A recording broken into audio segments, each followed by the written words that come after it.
Lastawecki, the co-chairs of the Parks Committee, and we're always interested in finding out about everything we can about the parks. So we really appreciate your being here tonight, and I hope the goal tonight is to, we started recording. Let me just, before I say anything else, talk about, we have started recording this meeting, and in accordance with the New York State Open Meetings Law, we ask all our committee members to participate with their cameras on, and we encourage other public attendees to, if you're speaking, to have your cameras on. If you prefer not to, we understand, it's not a problem. And just, it's important to, as you know, I don't have to repeat this again for everyone, but if you're not speaking, please mute your microphones, because it's very easy to get the ambient noise and it interferes. We like to make use of the chat function. If you have a question, please put it in there. There are moments during during our meeting where there are opportunities to ask questions, and if we don't get to your particular question, the district office will follow up and get you a response. We want all of our participants to be able to enjoy these meetings to the full. If you or someone you know needs a disability accommodation, please notify the district office.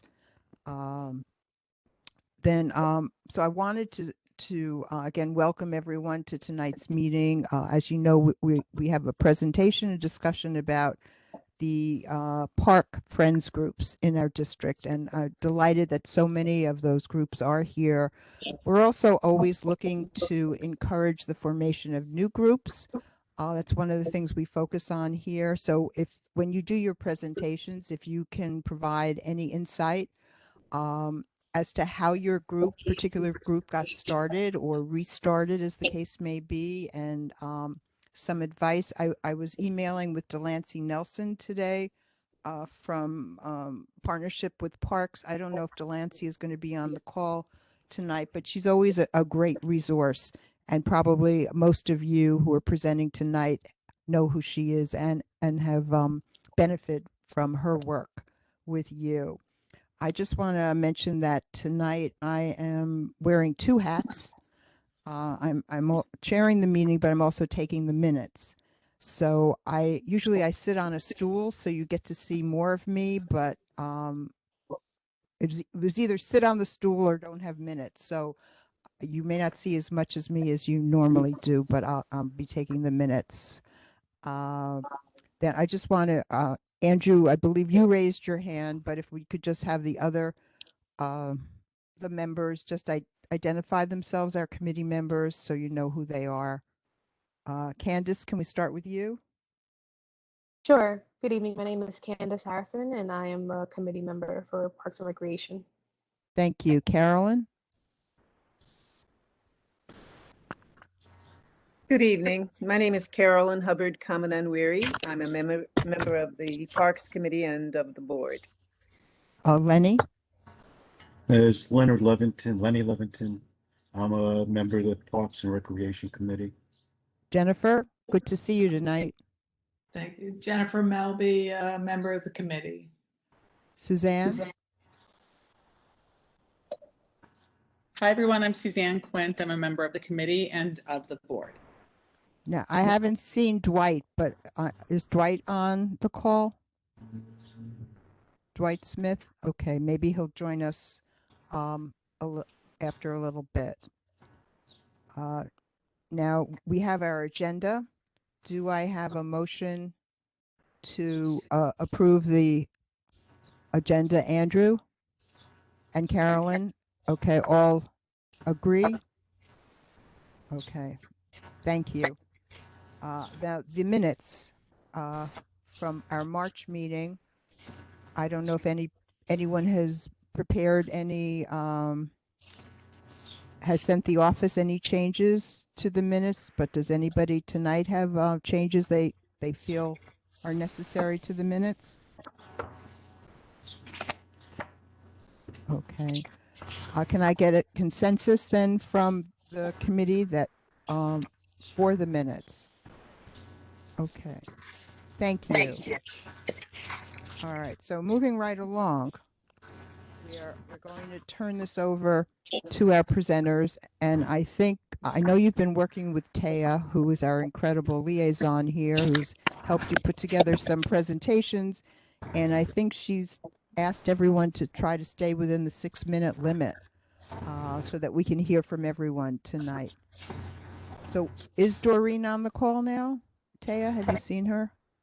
Oh, she is. Okay, so we're going to we're doing this alphabetically. So we're going to start with the Cadman Park Conservancy and Doreen Gallo. Hi, everyone. Sorry, Taya, for all the problems I was having earlier with technical stuff, but I'm very happy to be here. I'm the current president of the Cadman Park Conservancy. I'm one of the founding members, and our longtime president, Toba, is running for office. We've had some transition, and now I'm the president. And as soon as that happened, I was I just love, I know the board, most of us have been together for a long time. So I think it feels kind of like a family. And although I'm overextended, I felt like I really had to step up to, just continue the work that we'd had done for 10 years. So what's happening right now is our main focus is we have two things. Well, first I'll show you this first slide is as soon as I became president, we were planning this event, and it was for Veterans Day, and we had a whole, beautiful program. And this is Norman Wasserman, and he's kind of motivating for me because I just feel the urgency to open the World War II Memorial while we still have veterans, Holocaust survivors, and so on and so forth. And I think it's something the commissioner is in agreement with, and of course, it's a priority of the board. And there were so many great speakers that day, but I picked this picture because these children were watching us set up. And I think, the wreath and the different speakers and all these people were showing up. And I brought them over. They wanted to know what was going on. And I said, this is a World War II veteran. And they didn't know about World War II. So I introduced them, and I just thought one of the most amazing things this child said was, weren't you afraid? And he looked at them and he said, I was very afraid. And, it began this dialogue of these children having played in the park, always seeing this memorial. It hasn't been open, in their lifetime. And, I don't know, just people coming together. And so, it's a very beautiful thing. And it was a really great event. And then after that, we really, solidified our focus on the World War II Memorial. We have a lot of capital projects that are finishing right now, or in the works, I should say. And we're working with the commissioner to help with the research for a lot of the inside the memorial. There'll be a lot of information and things. So we're working on things that to support the Parks Department. So when the memorial's ready physically, ADA compliant, interior, exterior, we've done all this other work. So we have, quite a nice team working on that right now. So this slide is of, just things that happen in the park. A Girl Scout troop from Packer wanted to do something, and New Yorkers for Parks gave us 300 crocus bulbs, and this was their event. And so it's in front of our Juneteenth entrance, and it's right in a row, and they were able to see their beautiful crocuses, first thing that came up this spring. And that day they brought a sign. Each child made a letter, and it said, it spelled out, spread love the Brooklyn way. And we laminated them, and they stayed up forever until they no longer appeared. So where, through COVID, we still did events. We were more careful. The Veterans Day was scaled down. We're doing smaller community events. So we could go to the next slide, I guess.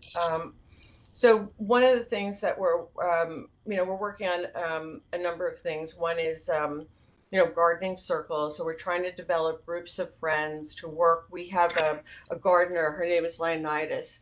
And what we're trying to do is do bigger and smaller events where people feel like it's their park. So yesterday we had a spring cleanup and we planted over 400 bluebell bulbs. So, in advance of that, we, worked with the gardener, deciding where everything should go. And, so many people came and are going to continue to volunteer. And, one of the best things was a family came and a woman, Natoya Stedman, said, I want to volunteer to be on your Juneteenth committee. So, it's just being in the park. There's we're doing big things and little things, and I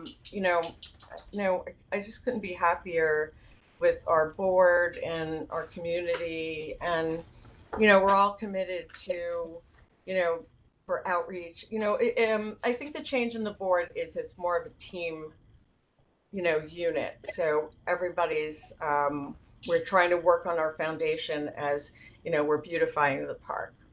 So please come and visit. It looks beautiful right now. I'm not showing any pictures of the gardens, but we're spending a lot of time trying to,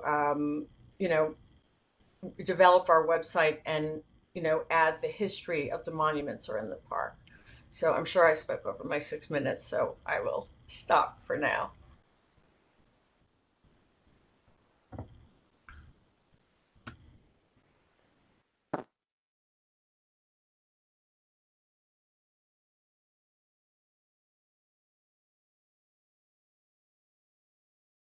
Thank you, Doreen. Is Renee Scotland from Friends of Commodore Berry Park here? Maybe you're muted.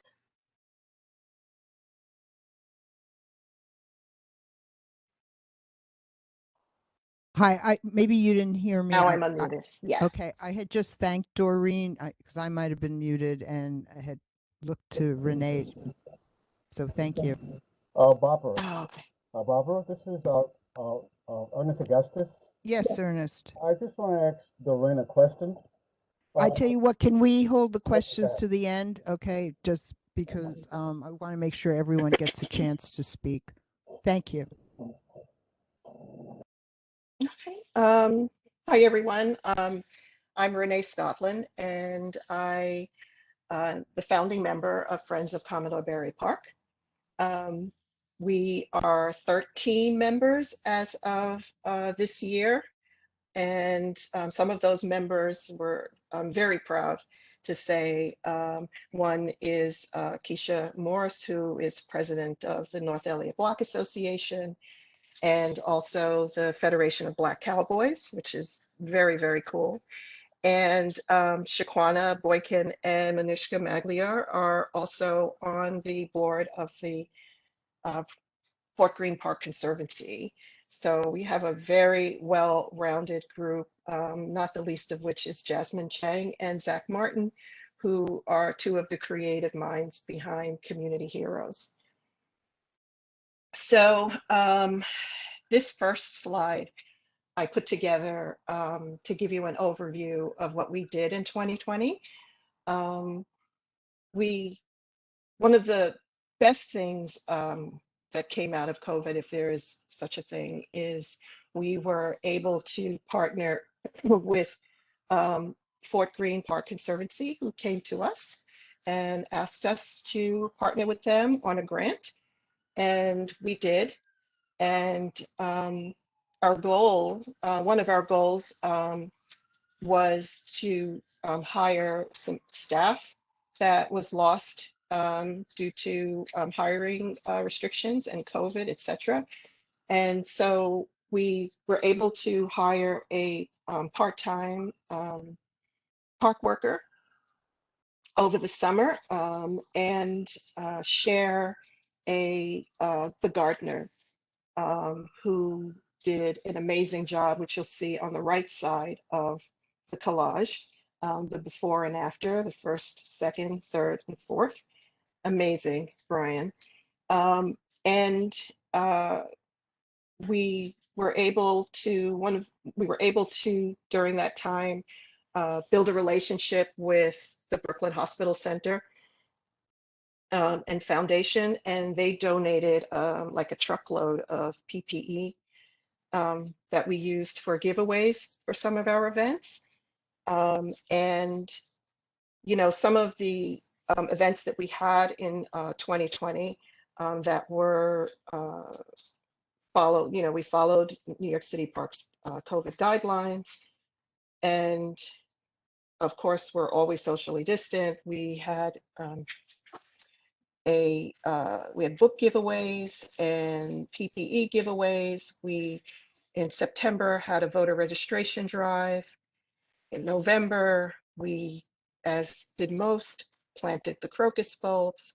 And one of the fun things we did, and I have to kind of back up a little and say that because of COVID, we really had to think outside of the box and sort of rework ideas that we had been thinking about for 2020. And having a nature walk and an art project was one of those. So we figured out a way to do that in a socially distant way with tables spread out and 2 people or 3 people to a table. We rolled out the Community Heroes banner for 2021. And this past weekend and the weekend before, we had, we partnered with Playground NYC and had on the 10th and the 17th, and all the little kids came and played with recycled material and built houses and buildings and had swings and hung from trees. That was adorable. And so keeping in line with the questions that we were asked to kind of cover, you know, our ongoing challenge in COVID is trying to understand what the guidelines are. I know that they, you know, tend to fluctuate, and we're doing our best to stay within them and work around them and be creative. But trying to secure permits, we found to be a bit daunting. And you know, when we were awarded the grant, one of the things that we wanted to do was have a movie night. And we were going to alternate with Fort Greene Park, but we had to put that on the side, even though we figured out ways that we actually could do it in a socially distant and smart way, but we just couldn't make it fly. And, you know, when we're trying to come up with these ideas where we think of things in a virtual space, but we know we have, you know, there are restrictions, or not restrictions, but there are, you know, how to transition from in-person to online virtual programming when people are at various economic levels and not able to necessarily have iPads and computers and the best Wi-Fi and broadband. So, you know, we're trying to figure out how we can make those things happen in 2021. We also know that in the area, there's a growing Asian population, and families have come to our events. And, you know, we're trying to work to you put translations on our flyers to be more inclusive in the Asian population and Hispanic population. And lastly, you know, we're here to not only tell you about what was great and what our challenges are, but how we think that you can help us. And, you know, the third slide is just an idea of the areas that we've been trying to focus on outside of the renovations that's going to be happening in the park, and maybe next year if we're lucky. We've been advocating for lights on the park house. And there are 4 spots where lights used to be, but are no longer. And also the basketball court. If there was some way that it could be weeded, paved, or something, I think that, that would bring more kids out into the park in the summertime, spring and fall. So yeah, that's that is us. I was asked to start a friends group with one other person who's not with the group, but is certainly a friend of the group. And, the first person that you make your friend is your outreach coordinator, and our outreach coordinator is Delancey Nelson. So that is what I'm sure will be heard throughout, the best recommendation. Find the outreach coordinator for your district. So thank you. Thanks, Renee. And I think you've done an incredible job with the Friends group. So thank you for that. And always good to see you. Thank you. Our next presenter is Rosamond Fletcher from the Fort Greene Park Conservancy.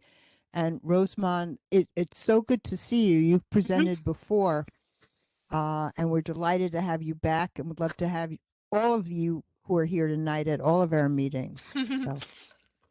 Yes, it's great to be here. And I should say that Ed Sen, one of our staff members, has been attending regularly. So hopefully that will continue, and maybe he'll get a little bit more involved.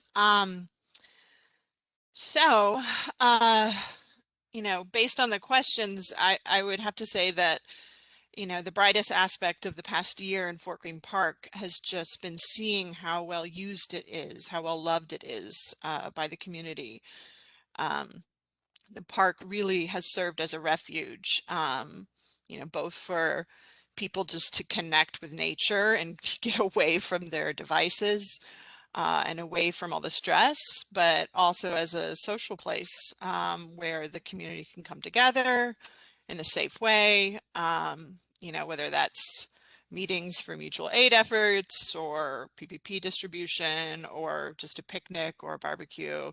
The park has really been there, I think, for the community. This deep appreciation that people are feeling for the park definitely translated in the past year into a sort of renewed interest in volunteering.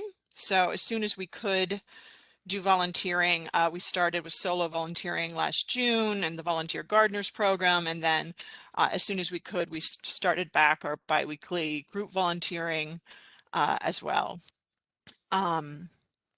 I would say, though, as Renee spoke to, that the biggest win in the past year for us has been partnering with Friends of Commodore Berry Park on this grant through the New York City Green Relief and Recovery Fund. So we submitted this together for staffing and programming, and we were able to bring back staff that had been lost when the city's budgets were cut. And it was hard last summer keeping up with the trash and all the use in the park, but I cannot imagine what it would have been like without the additional staff that we were able to bring on.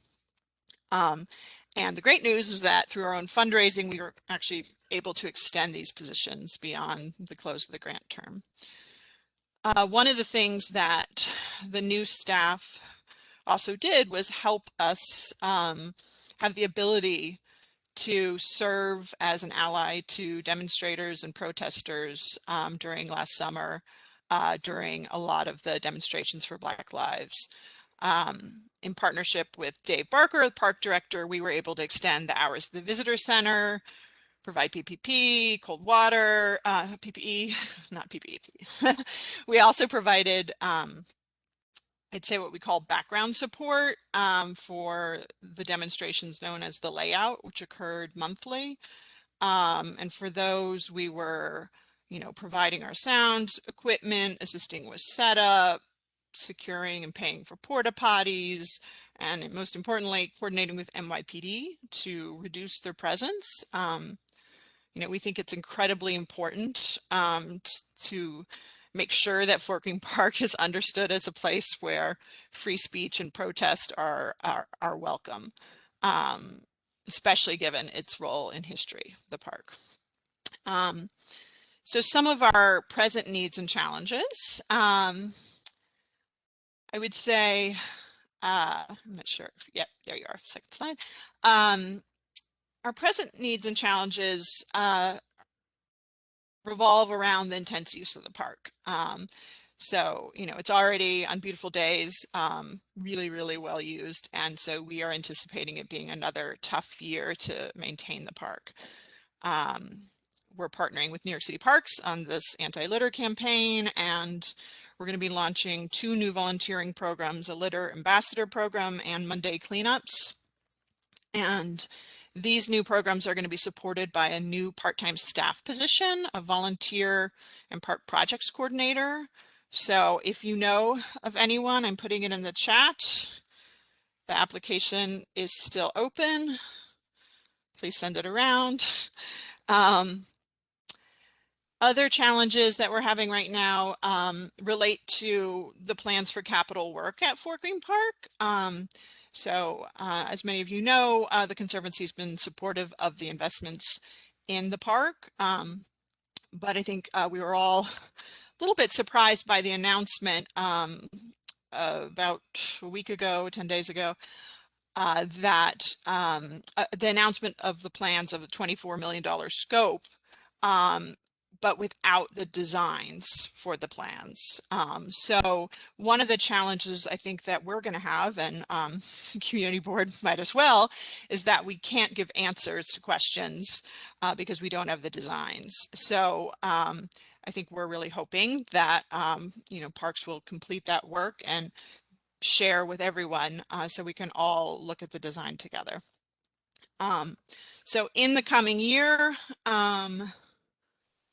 what we could use your help with in terms of advocacy is really, this community input process for the upcoming capital work. We look forward to CB2's role in that process. We also, in the area of major changes, many of you probably have heard that the Brooklyn Hospital Center is has a development plan, and we are trying to stay on top of that and understand what's going on, and obviously we need to see a shadow study among other things. So that's one area where we're going to be really keeping our eyes on things, and as will the rest of the community. But some of the other things distinct from that, these are the simple things. I think we need more bike racks around the park. We've heard that from a lot of park goers, and since bike ridership is up. So not city bikes, but just other bike racks. And so that's something we could use your help with. The other thing that we could use your help with is just in general trying to identify and move forward new park space in the district, in particular park space that is dog friendly and that can alleviate some of the pressures that Fort Greene Park has. And then the last thing I just want to share out, we have an exciting new initiative that we're starting in Fort Greene Park this year. The project's called the Person-Centered Intervention Training Mental Health Response Pilot. This came about through one of our board members, Christina Sparek, who's a mental health advocate. She's on the mayor's mental health task force and recently organized the mental health mayoral candidate forum. As we all know, mental health is extremely widespread, and with the pandemic, it's, everyone's mental health has been challenged. But we also know we have an urban context here around Fort Greene Park that has, includes a lot of social determinants of health and also a lot of unsupported mental illness. So I put this slide up because you see here that you know, if you actually read the whole thread, you'd see that people really don't know what to do when they encounter someone in crisis. And, you know, for some people, the gut is call 911. For others, it's 311. You know, others in the park, it's grab the park enforcement patrol. But the reality is they're all going to the same place at the moment. And so people that are in need of services and resources are being routed to NYPD, which is not a direct way to do this. So we're going to be adding we just received a $225,000 grant from the Van Emeringen Foundation to support a multi-year pilot, a mental health pilot where we'll have a social well-being team of peer specialists and a social worker. And so we're in the process of setting up a community advisory group, and we've already talked to CB2 Health Committee about this, and we would really love to have both the Health Committee and the Parks Committee involved in this group. So I'm going to follow up with Taya about that later, and hopefully get someone involved.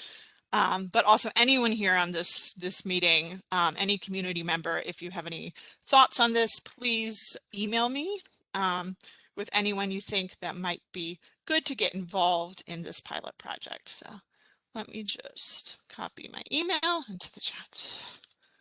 There you go. And of course, I haven't touched on any of the exciting programs that we're doing at the park, but the Conservancy is still doing a lot in that regard. We have a new environmental education program called Young Naturalists. And this spring, we're launching a very exciting new tour in partnership with Mokata and Black Space and Weeksville Heritage Center. It's a Black Cultural History of Fort Greene tour and program series.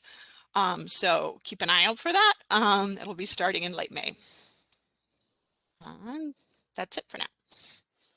Well, that's great. Thank you so much for sharing all that information. So much going on there.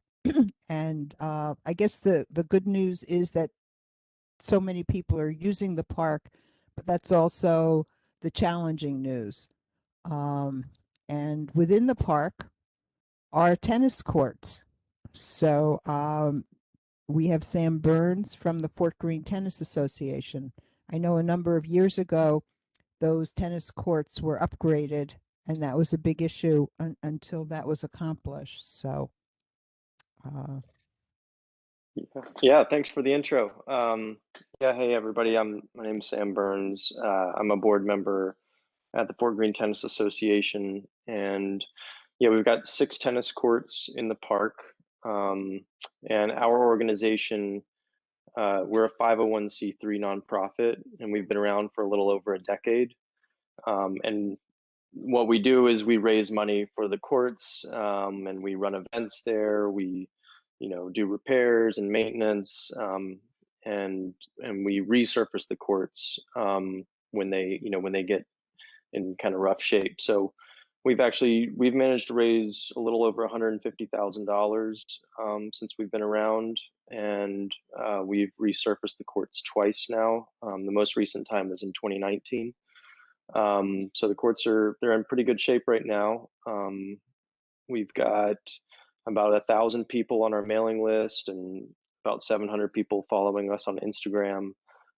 We have hundreds of people who participate in our events each year, kids clinics, adult tournaments, matches, just kind of a wide range of events. And we get people coming mostly from the Community Board 2 area, but we even get people coming from Upper Manhattan and East Queens and kind of all over the city, because people just love Fort Greene. So yeah, we've seen steady growth for years, and it's been a really fun place to volunteer and work.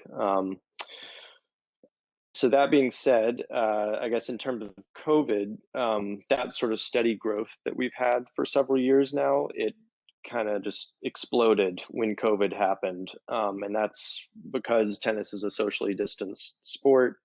So people got extra interested in it. A lot of new people came out to play.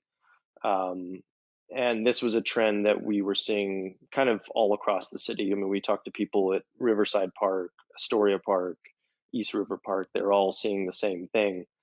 Even nationally, tennis was way up. So So for us at Fort Greene Park, like this photo here that we're looking at, this is the line for people to sign up on a weekend morning. So this is probably taken at around 7:30 in the morning.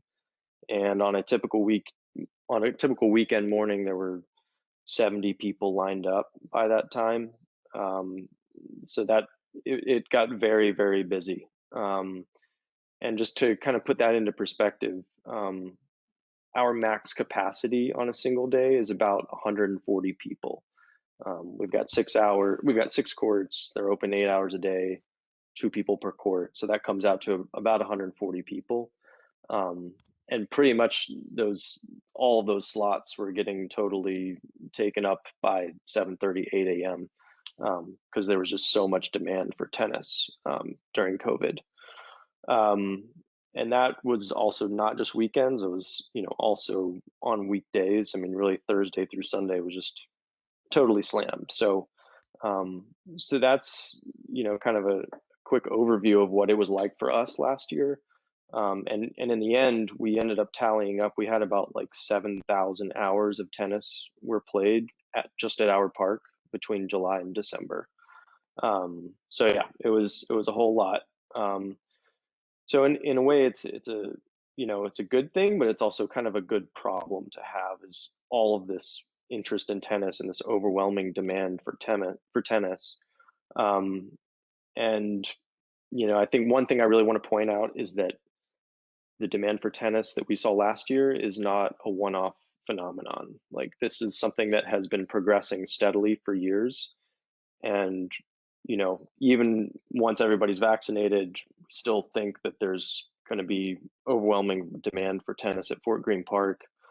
And I think that what we need, or, what we feel the community really needs and wants, is just more tennis courts. I'm not really sure of any other way to solve this issue other than just to build more tennis courts. And so, I mean, we have ideas about, where something like that could happen. We know that there are lots and lots of handball walls and handball courts around Brooklyn, and if those were being used a lot, then I wouldn't bring that up. But what we see most of the time is that there are a lot of handball courts and handball walls that are either unoccupied or actually being used by tennis players who can't get on tennis courts because they're too packed. So that's just an idea that we've had for a little while. This is public park infrastructure that already exists that could be potentially repurposed for a sport that's that's in very high demand, especially in this part of Brooklyn in particular. And we're just we see some of these current facilities being underused, these handball walls. So that's one idea, but the main thing for us really is just that we're hoping that the city can build more courts and put in lights at existing tennis courts, because that really improves access by a lot. So those are the two main things that we see as being potential solutions to this problem of there being overwhelming demand. And so yeah, this last slide is just from Fort Greene, just showing kind of just a cross section of different people who come out to the courts on a regular basis. And we've got adults, we've got kids, we run clinics and all sorts of great events. It's a really amazing tennis community, and we all love it there. I think it's just it's really hard when you feel like it's almost impossible to actually get a tennis court. So yeah, that's pretty much us, and that's sort of the state of tennis in Community Board 2 district. I'd like to ask him a question if I could. We're going to wait till the end for the questions, but I'm going to break that rule for a second. Do you need a New York City Parks permit to play on those Fort Greene courts? Exactly. Yep, you do. Yeah. Okay. Thank you. That was last year. That was not the case. Yeah, like so many other things, the permits were gone last year, but they did bring them back this year, and it's in effect right now. Okay. Thank you, Sam. Thank you. Now we turn to the Friends of Golconda Skate Park, who we've heard from within the year. And actually, I walked past that park 3 times in the last week, and so I saw it was amazing. Even this little, small, very small child with a parent learning how to skateboard. So Ian Clark. Hi, I hope you can hear me. My internet connection's not so great, so I'll just keep going. If it's bad, let me know. So the Golconda Skate Park, I'm actually with the Greater New York City Skateboard Coalition, and we work with other skate parks throughout the 5 boroughs. And Golconda is a great facility. It was built in 2016, and throughout COVID, the skate park has been the skate parks of New York have been a real lifeline. They were closed for a short while last year, for a few months, and we really missed them. And when they opened up again, we really realized how important these places are to us. Our real focus with the skate parks, there's 2 things. We do events. We don't do much at Golconda with regard to events. We tend to use, there's a park in Manhattan, we use more for that. But our main thing really is the cleanups in the skate park. This is something that we've kind of developed over the years. And we've found that you can see the picture on the right here, the right-hand side. We have a Joe box with some brooms and snow shovels and so on and so forth. So a few of the skaters have keys for the box, and whenever it needs a sweep up or a clean up, they just get the brushes out and clean it up. It's really great. So it's organic. I was there the other week, a couple of weeks ago now. I just picked up a broom and started sweeping. There's a bit of muck on the ground. I looked around 10 minutes later, and there was 5 other kids picked up brooms and just started cleaning. It's like a thing now in skate parks. You look after it yourself. It's so I think every skate park in New York could use a Joe box. So in terms of our wins, I would say getting this box in and having it adopted as part of the culture of skateboarding now, that the skaters clean up the park, and then so that's kind of a win for us. And in terms of our events, we haven't done anything through COVID, with the restrictions and social distance, contact tracing and so on. We feel it's just not going to work too well. So we don't have any competitions or skateboarding events last year, and nothing this year yet. We're just watching to see how the park opens up. Ongoing challenges, we've got a few things here. If we could go back to the previous slide, if you don't mind. We have this is pretty interesting. This is the layout of the park. It goes under the BQE bridge. It follows we're under the BQE. You can actually see the girders, the steel beams of the BQE above. One of the problems we have here, that's probably one of the most immediate problems, is that the drains leak very badly from the bridge onto the skate park. When it rains heavily, the water pours down onto the skate park and brings with it lots of sludge from the bridge above, and it just leaves this muck on the park, which is really, really unfortunate in a few specific spots. We've called DOT so many times, they just blow us off and whatever. It doesn't seem to work. But we'd love to get those drains fixed so that they do not leak. It's just a bad job. They absolutely leak horrendously. I think they were just badly installed or something. Going forward in terms of other issues, if we could go, and if you can see on this little map here on the left side, there's a little brown rectangle, which is the comfort station. There's the bathrooms in the park. These are only that they're not winterized, so that they only open for 6 months of the year or thereabouts, because the pipes freeze, of course, through the winter. They have to shut the water off. We'd love these bathrooms to be year-round. However, talking to the commissioner about this, it's really expensive to retrofit or redo a bathroom in a New York City park. So we feel a little bad. I had a question actually. The Commodore Barry bathrooms, are those year-round? I think they might be actually. They are. They are. Okay, good. So we can, it's a little bit of a roll to get down there, but that's like a backup we can use. Thank you very much. That's good to have. You know, that's not too far from us. So thank you very much. And some other things we'd like to do going forward. There's certainly some upgrades we could do to the skate park. There's some flat areas in the park itself, wide open flat areas where we could add some new concrete elements, which would add some extra challenges and features to the skate park. The skaters know exactly what they want. They know what they like. Another thing we could do here, to the upper right of this picture that we're looking at, you can see the handball courts. The skate park actually connects. There's an arrow pointing from the skate park into one of the handball courts. That little section there, that little square section of handball court, would be perfect for an expansion to the skate park. That would be great, and that's probably a lot cheaper than fixing the bathrooms, actually, from what I've been told. You know, so that would, and as you know, the gentleman from the tennis group said earlier, the handball courts are not really used that much. In fact, that one's just a place that gets garbage dumped in it and things. It's really, you know, it's not used very little at all. So that would be perfect. That was everything I had on my list, and I think I kept to 6 minutes there. So with that, thank you very much for having us. I really appreciate your reaching out to us. Thank you. Thanks, Ian, for coming again to our meeting.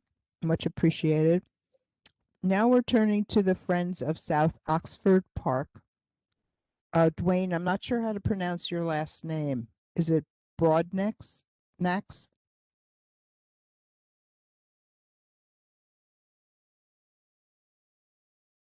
Is Dwayne here? Is Mr. Broadnax, you're muted?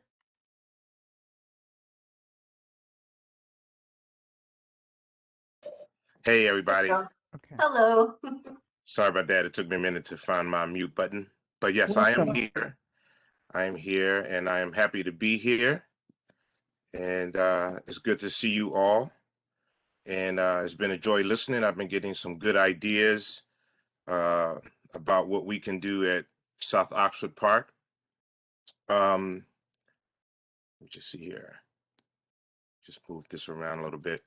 All right, so as far as Friends of South Oxford Park, just like the gentleman that spoke before me, we sort of laid low. We laid very low throughout the crisis. The park was closed for a long time, so even our, one of the main things we do is Friends of South Oxford Park is we open it and we close it on a daily basis. But once the pandemic reached, such a crisis, even our volunteers didn't want to do that. So we had to just sort of step back, acquiesce, and then parks got locked down anyway. So that kind of removed anybody from having to fulfill that part of the volunteer obligation.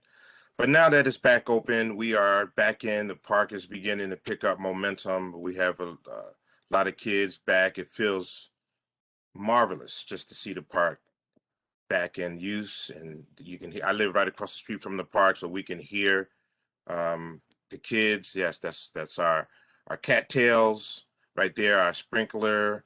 We are extremely proud of the park. A group of us, the board members of Friends of South Oxford Park, which include Andrew Marshall, David Ocasio, Michelle Eiffel Williams, and Stephanie Bigelow. We are the board.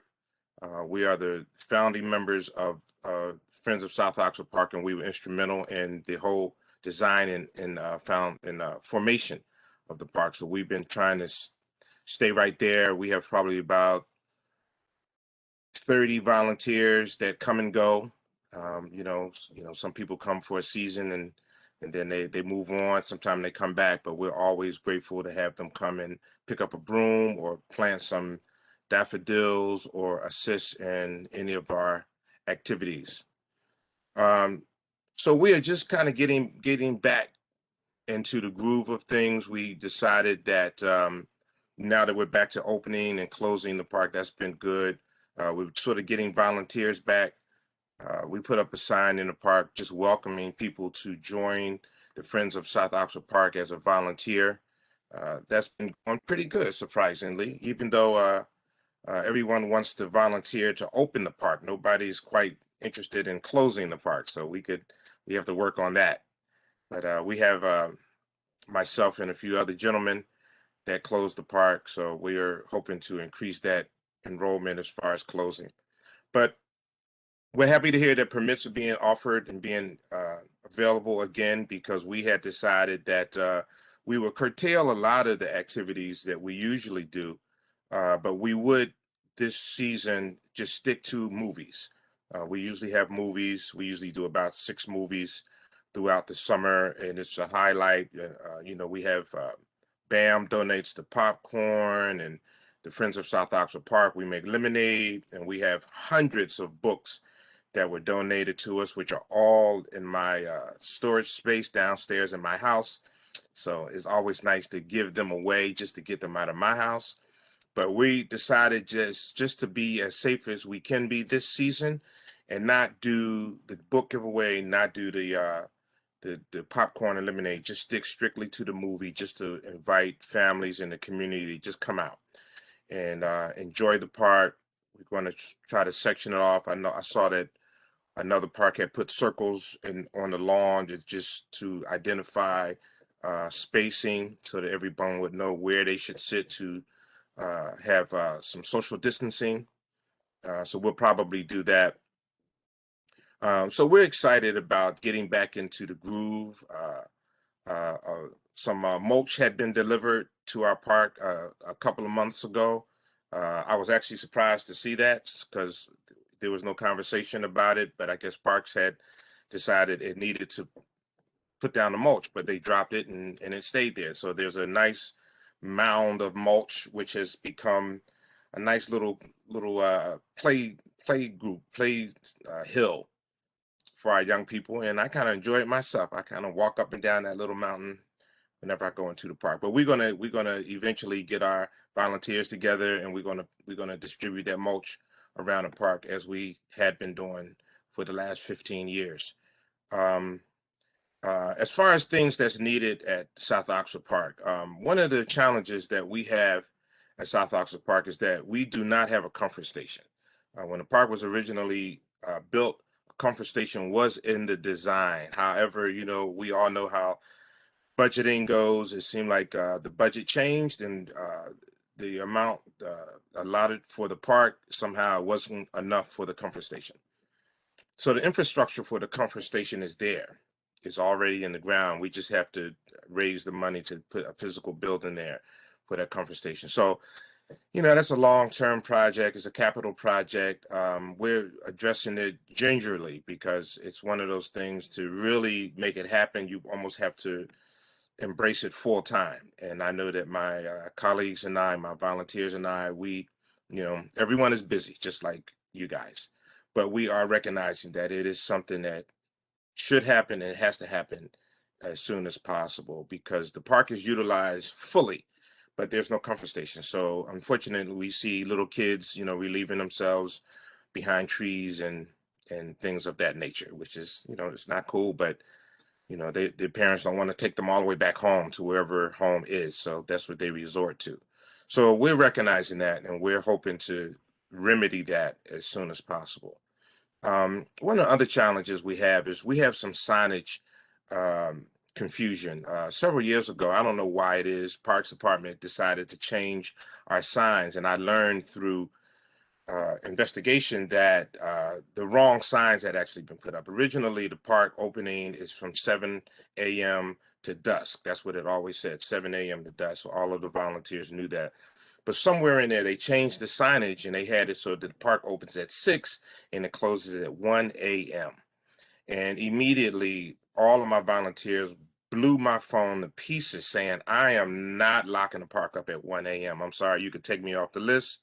I'm not coming outside. It's just not happening. So obviously I complained and they made some signage changes, but it still says it opens at 6 a.m., which is not the way it's always been.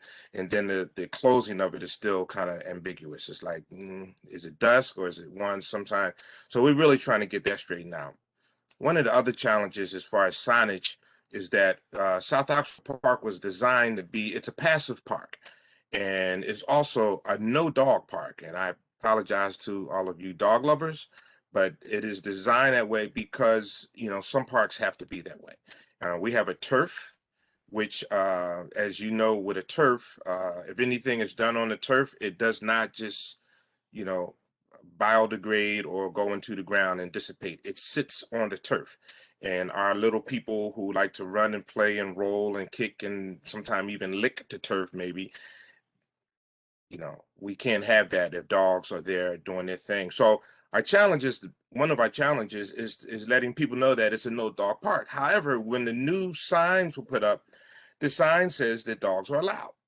So we had to talk to Parks Department and say, please, we need to change that because we cannot govern the park if the sign is in contrary to what we're telling people. So they put up another sign that says, just a sign that says no dogs or no pets. I apologize. It says no pets. But then there's a sign that says you can have a pet, but on a leash. So which is it? So when we tell people, sorry, you know, no dogs are allowed, they say, well, the sign says I can have a dog on a leash. And I say, well, yeah, you know, but the other sign says. So, you know, I tell my volunteers, if people challenge you, just leave it alone. Just let them know what the original rule is and hope they will obey and abide. If they don't, just walk away. So we're hopeful to get that straightened out so that it's really clear. All we have to do is let people know what the rule is and direct them to the sign that supports what we're saying. So, you know, that's where we are. But right now we're still just super happy and super excited to have the park open again and in full swing. People are there. You know, people are kind of compliant to the face mask. I'm a musician. I did a concert last night at the Botanical Garden, and I actually saw where they were telling people that they had to wear their mask, even in their little clusters at the Botanical Garden. So, you know, we're now trying to recognize that that's important for us to just remind people that even though you're in the park and you're having fun, it's fresh air, it is still advisable to continue to wear your mask. So we're working on that. You know, our outreach coordinator, Delancey Nelson, she's a superhero for us. And also Adrian Keys, they have been so supportive. And they have both been sort of my like my cheering section, because you know they heard that I was a little bit bummed about not doing anything, you know, our inactivity, but they would say, you know, just be patient, things are coming back, stay in there, stay in the game, it's coming back. So because of them, we're excited about coming back in and having another good season, a little bit abbreviated, but we'll be back nonetheless. Thank you. Dwayne, that was terrific. Thank you so much for sharing that information. And I'm sure this committee will be focusing on your challenges when we start looking at the district statement of needs. So thank you so much for letting us know about that. Now, the South Oxford Park tennis crew, we have Sasha Mombarts. Yes. Hello, I'm here. Are you adjacent to the South Oxford Park? Well, we're technically inside. Okay. Of the park, and I think Dwayne and I share a mutual friend, Mel, who introduced me to the park. And thank you for having me. I'm very honored to be here. I think this will be relatively short because I started this group with another friend in an effort to just get more people play there or find tennis buddies. We haven't done very much with this group other than put up a sign. The park is great because it's not being used as heavily, let's say, as the one in Fort Greene. So it's easier to get a space to play and you don't need a permit. So that's been really, really great. One thing that I noticed though is that with the parks also changed the procedure of how people play. There was a sign-up sheet, and they removed it, and that caused a number of issues. People weren't clear of when they could play or when they should show up, and that created some conflicts. So that's maybe something to think about. I haven't done anything in the past year, so I'm not really sure if that was resolved or not. But that was an issue. People didn't know how to sign up or when and whose turn it was to play. That was a bit tricky.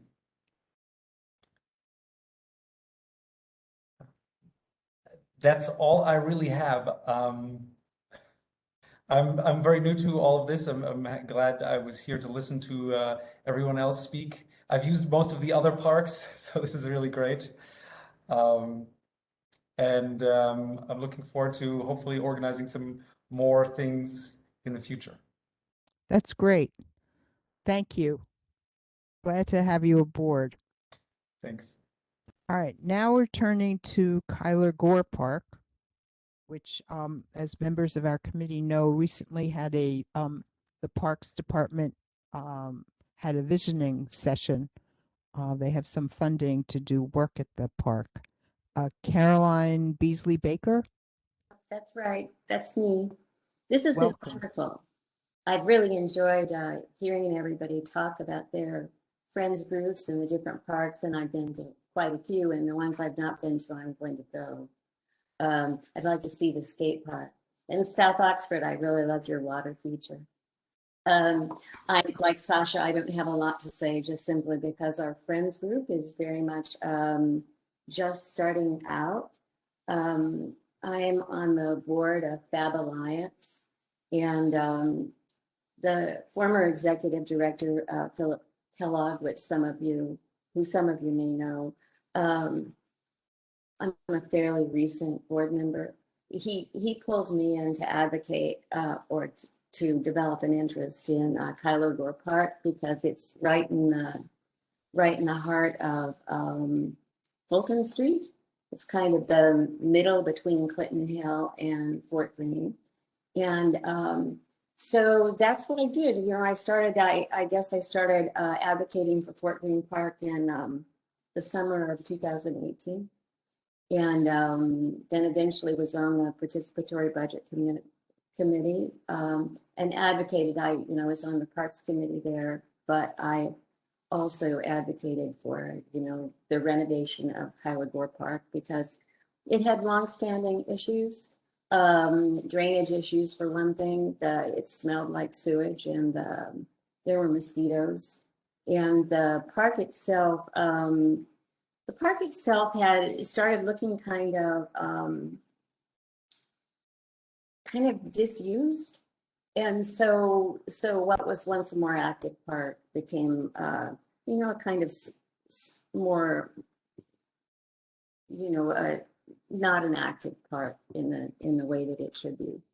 But in any case, we did, surprisingly. I was shocked that with the budget crisis or with COVID that the park would be given money, but the district council gave the park, I guess, $5.6 million was allocated from the budget. And so we were thrilled. And so the new director of FAB, Christine Chavez, and I and Philip Kellogg, we had developed a list of friends or people who would be interested in joining a friends group for Cuyler Gore. And among that group of friends, we started advocating for attendance at the Parks Department's scoping session, its community input session. And it was an incredible session.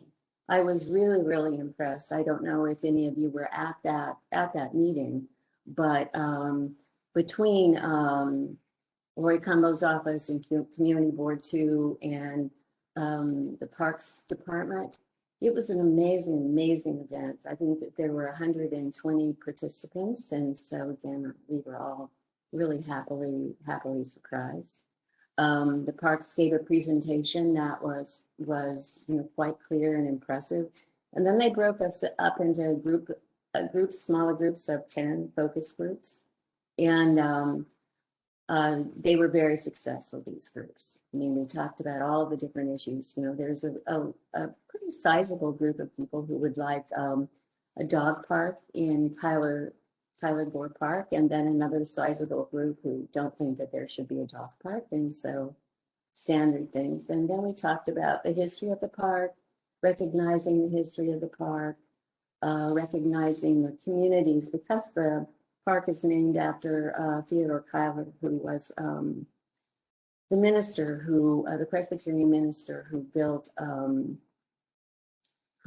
the Lafayette Avenue Presbyterian Church. And because the church itself was an abolitionist church, but has also had a long history of engagement in civil rights and social justice. We also advocated for more historical signage that would pay tribute to these facts. So that's, we don't have a core friends group, but we have a list. And so we're going to start, we're trying to figure out timing right now, because we know that there's a period of time. I think that the park will close, I guess, sometime in 2023. And so we're not quite sure how much energy we put into the Friends group if the park is going to be closed for a year.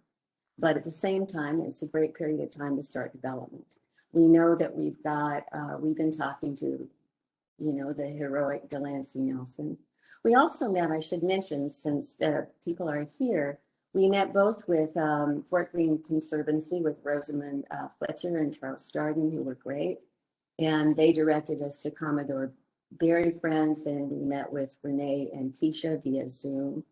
And then I think Rosamond also sent us to Central Park Partnership Lab. And so we're following up on those the information that we got through those experiences. Right now, we're waiting until the Parks Department, we're kind of on pause until the Parks Department presents its design concept, which we think is going to be sometime in May or June. Maybe I'm being too optimistic. And at that point, what we'll do is contact all the people who signed up to be friends and do probably a Zoom meeting or some other meeting, and then plan some events with Delancey Nelson and start drawing people more into the project. And then I think that future, we're hoping like Commodore Berry and some of the other parks that we can hire a gardener. We can figure out how to hire a gardener. And also we were hoping I think that there is some way of securing a dedicated Parks Department person for the park. And so we'll look into those kinds of things. The park will be wonderful. And I'm really, really, really curious to see what Parks comes up with from all of the really good comments that were given at the input meeting. So that's it. And I'm really glad to be here today just to say hello and to say, we're working on it. So Caroline, thank you so much for that presentation. We did have a good showing from the Parks Committee. You call it the scoping session. I called it the visioning session. Yeah. And it was really quite something. And that was the first time I had been at one in virtually as opposed to in person. And I think it worked just as well as it did in person. So it was really, I thought it was terrific. So now we're turning to the Friends of Hillside. Speaking of dog parks, of Hillside Dog Park, I think Nan Richardson, maybe you can tell us how it's done. I think there are a number of people at this meeting who are very interested to hear what I assume is a success story. Oh, it's, may I defer to Kathy? Because she's going to give you a little bit of the history, and then Nick, and then I will wrap it up. So we're each going to talk for 2 minutes. Okay. Kathy Clark. Kathy Clark. Hi. Yeah, I'm going to start with a quick overview and move on to Nick and Nan. And thanks for the opportunity to speak. Just said I'm Kathy Clark, board member of Friends of Hillside. Live right around the corner on Old Fulton Street with a little Jack Russell Terrier. For those who don't know, Hillside's located, it's in Brooklyn Heights. It's right up the hill from Fulton Landing. It's like between Columbia Street and Vine, but its main border is the BQE on the third side of the park. We feel we're a vital community asset with maintenance and events so that it may operate as an off-leash dog park. And where dogs and their owners and friends can have a safe, well-maintained recreation and socialization space. We also operate in the winter. I think we have did we include a photo? It's a nice sledding park. You can probably see from it's hillside, it's on a hill. A lot of kids come out and sleigh in the winter. Unfortunately, the park has been a bit in decline over the past couple of years, despite all our volunteers. The BQE project caused a lot of concern because word got out that the park was going to be closed and the BQE project was going to use the park as a staging location. I think that is now fell by the wayside. Also, there's been a lot of real estate turnover. The Jehovah's sold all those buildings that you can see in the background, and now they're vacant. Jehovah's used to do a little garbage maintenance, help us out. So now we rebanded a serious group of volunteers. We're trying to propose a more durable, beautiful, eco-sensitive landscape. We just had a cleanup last weekend organized by Delancey, and we're now trying to reclaim our 501c3 status, which lapsed. And that's it for me. Hi, everybody. My name is Nick Ferrone.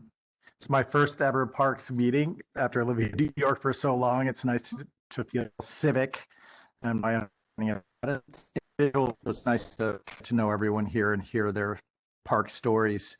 I live in the Columbia Street Waterfront District on Tiffany Place. We've been here for over 20 years. I have a dog, a pit mix named Mr. Smith, named for Smith Street. Before Smith, I had a little Jack Russell named Red who lived for almost 18 years. So I've been using Hillside for a very long time. The park was created actually, since Kathy brought up the BQE, when the BQE was built back in 1964. It became an official park in 1976.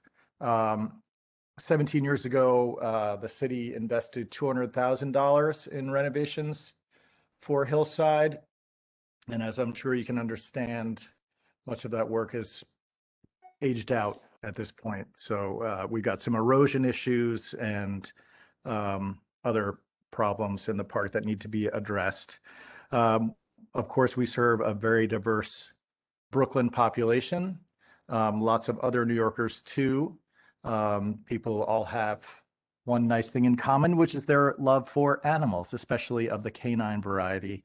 The surrounding neighborhoods in District 2, Brooklyn Heights, Dumbo, downtown Brooklyn, Minegar Hill, Cobble Hill, Carroll Gardens, and Red Hook all use the park regularly, if not daily, if not twice or thrice daily.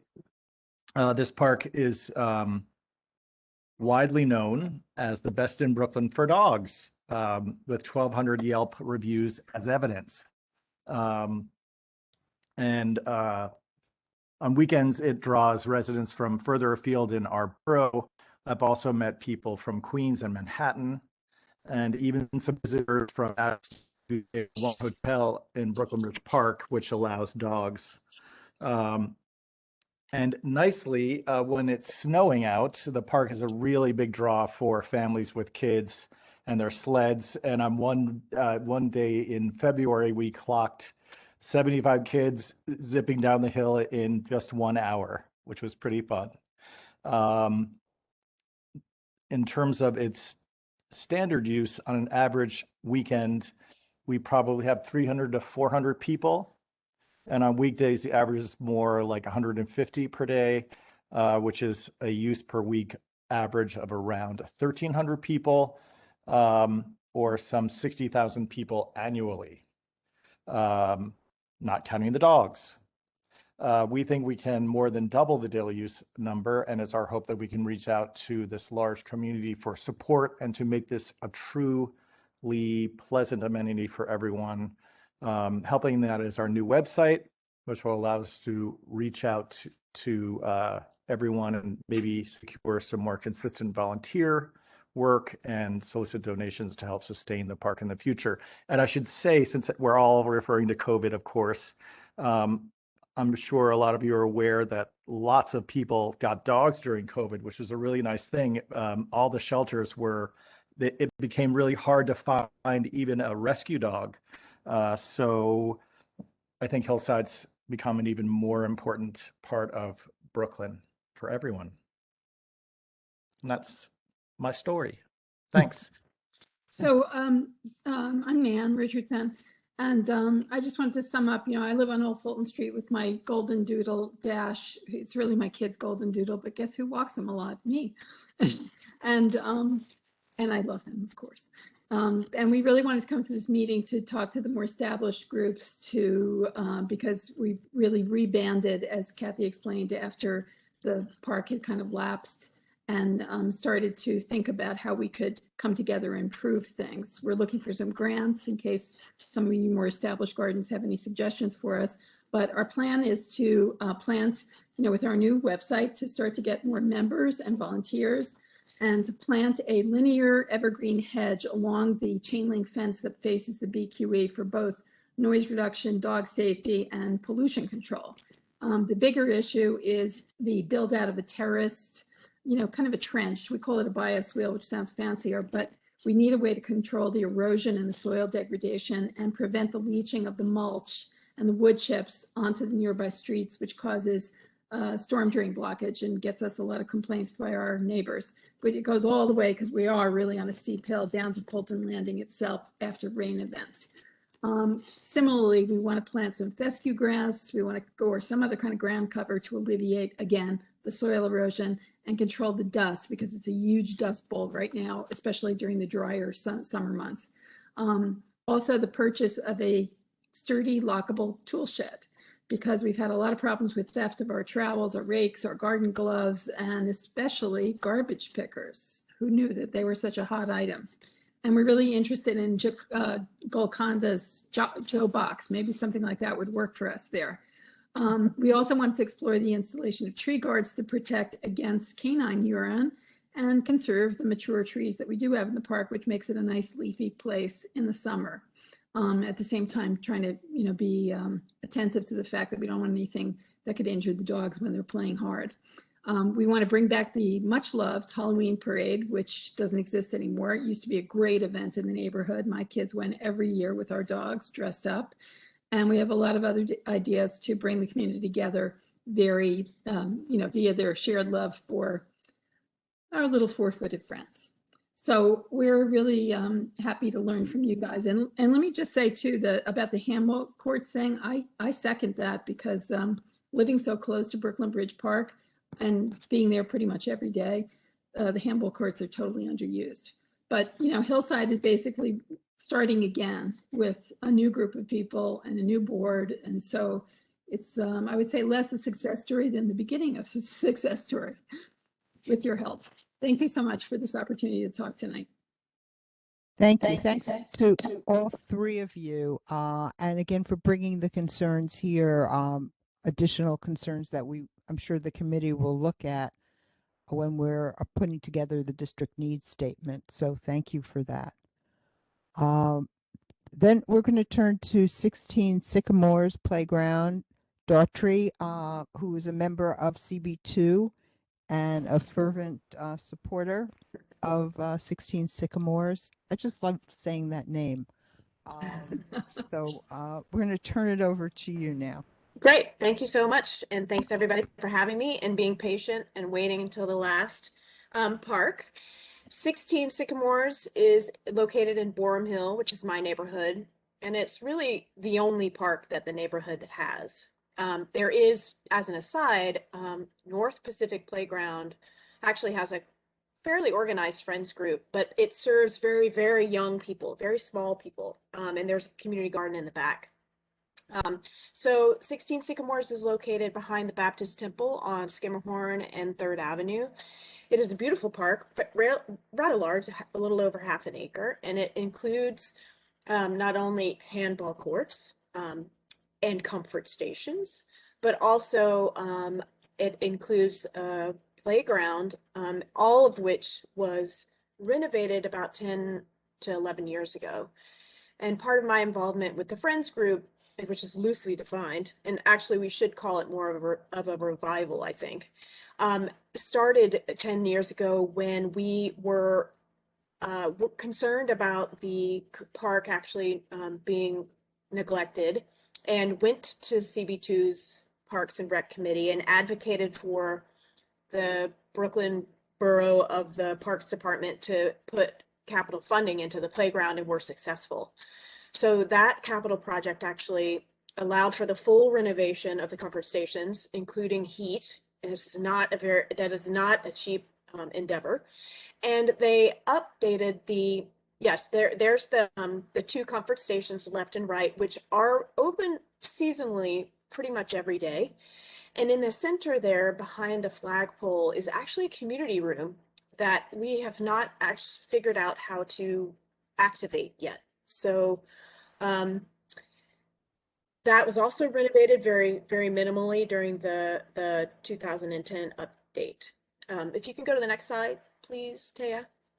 So during the renovations, the park was, we had very young kids at that time. And so we wanted a safe place for children to play, and not only with equipment and sort of swings and sprinklers and that kind of thing, but really the park was so large that our initial concern was that sometimes kids got far away really fast. So you can see that one of the successful strategies of the renovation was the inclusion of a bifurcation of the park that allowed really young kids to be contained in one specific area.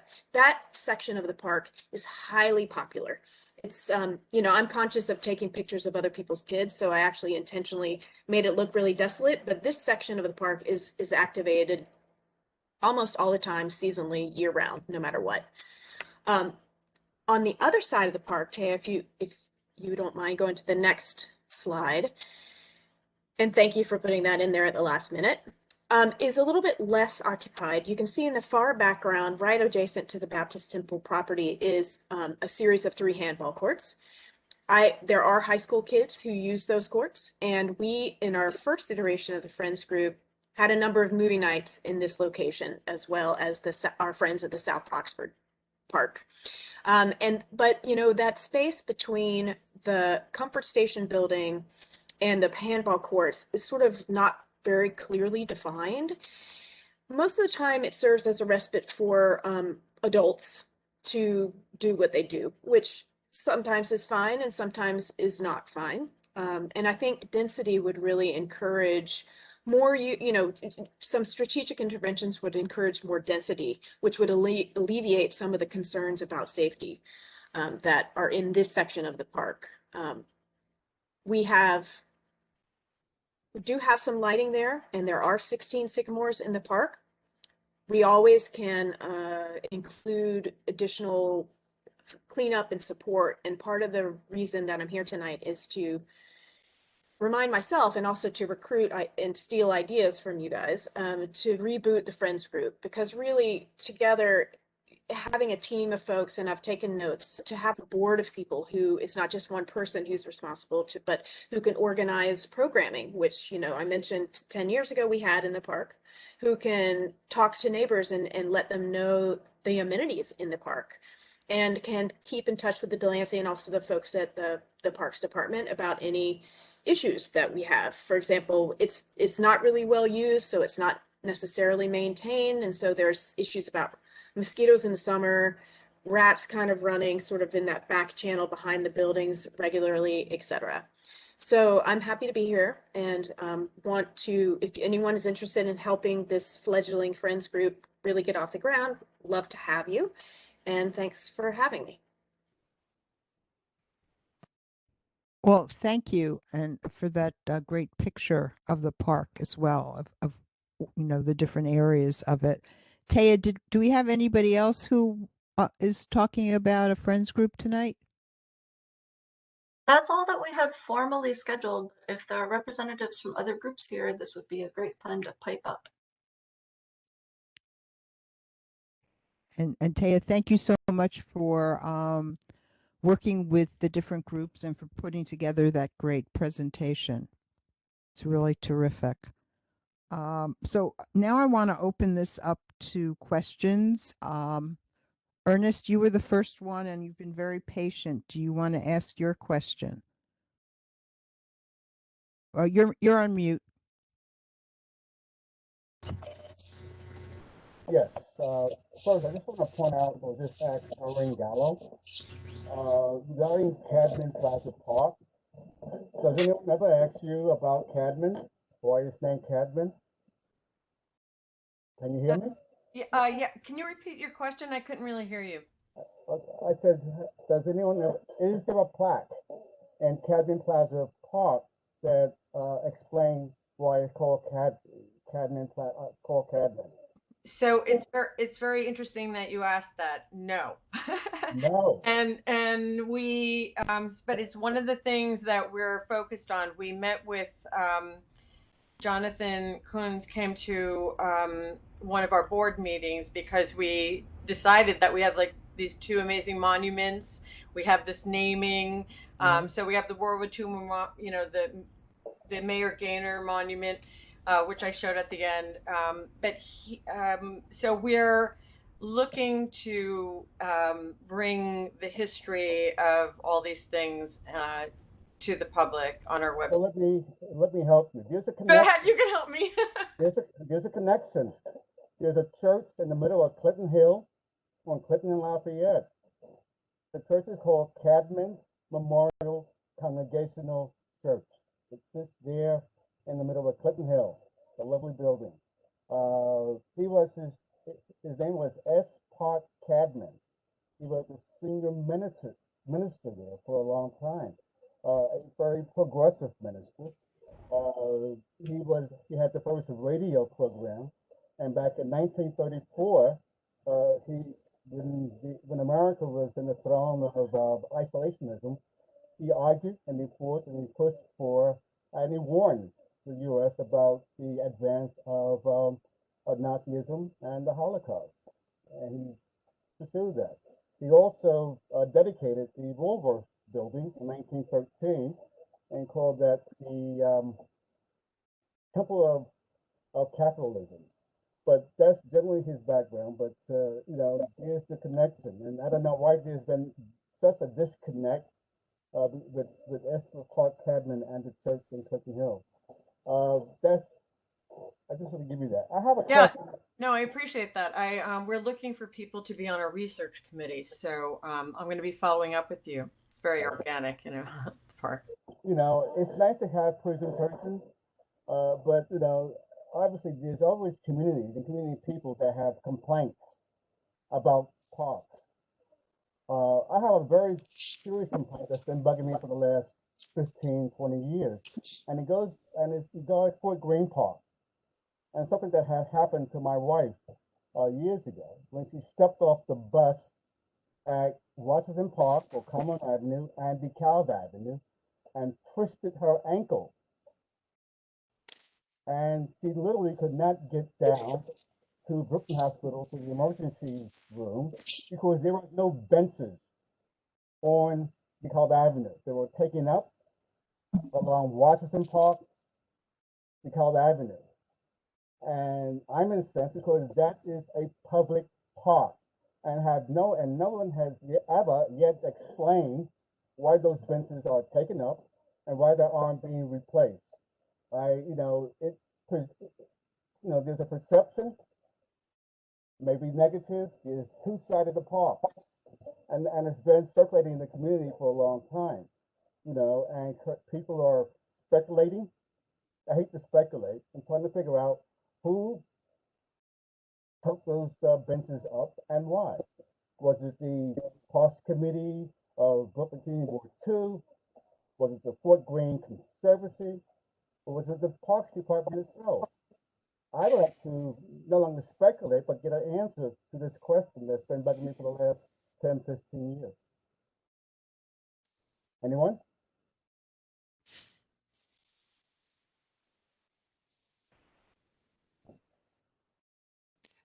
I'll ask, I have a scheduled call with the commissioner this week, and I'll ask that question. Okay? Yeah, it was not the Conservancy, and we would support the benches being back along Washington Park and have tried to advocate for them. Okay, along Washington and DeKalb. And on DeKalb, yeah. And DeKalb, because again, Rosemont, I met you once when we were talking about 130 South Felix Street, but that's been circulating for a long, long time. And now with the pandemic and with this open street concept down that the mayor has illegally forced on the community, you know, tensions are beginning to boil. So it'll be nice to begin to address this and not let it turn out. The open street we'll address with the land use committee. Annette, you mentioned the benches had been removed on DeKalb, and is it Washington as well? Washington Park Washington Park and DeKalb, all the way down to Brooklyn Hospital. Okay. You know? Now, people don't bike to the park. There's some seniors, and on occasion, my wife says, "Oh, let me sit down," as we're walking. And you know, you have to go inside the park to find a park. Sit down. Okay. You know, and I noticed that I go to Central Park or even Prospect Park, there's no benches taken up. Okay, thank you. Lenny, I know you had a question.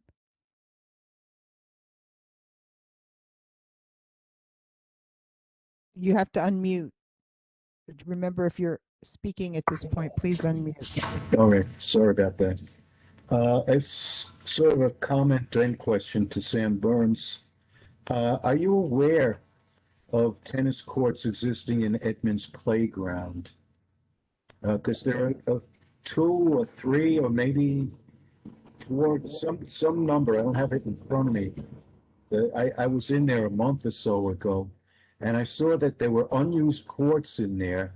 There are no nets set up, but they're there. And the pavement is a little bit cracked, but I think usable. It could be fixed up, but the courts are there. And it's about 2 or 3 blocks from Fort Greene Park. So that's the courts that you say you're looking for. Are you aware of those courts? Yeah. So there are 3 courts there. 3 of them. Like you said, yeah, 3 of them, like you said, without nets. And they different coaches use those to teach kids mostly. And then the school uses that area sometimes in the afternoons for recess and things like that. So yeah, those courts they're kind of like an alternative site that people try to use if they have access to their own nets. It's definitely good for kids. That's a good spot for kids. And luckily some local coaches do use it for that. So yeah, no, that's a great suggestion. It's a great spot, and luckily it is utilized. Would there be a way of having permanent nets there, or just nets that can be put up and taken down? Yeah, I think it probably like a temporary sort of thing would probably work better. I'm guessing the school would want to have access to that area when they need it for other activities. Yeah, so I think that's a question I could take up with the school potentially.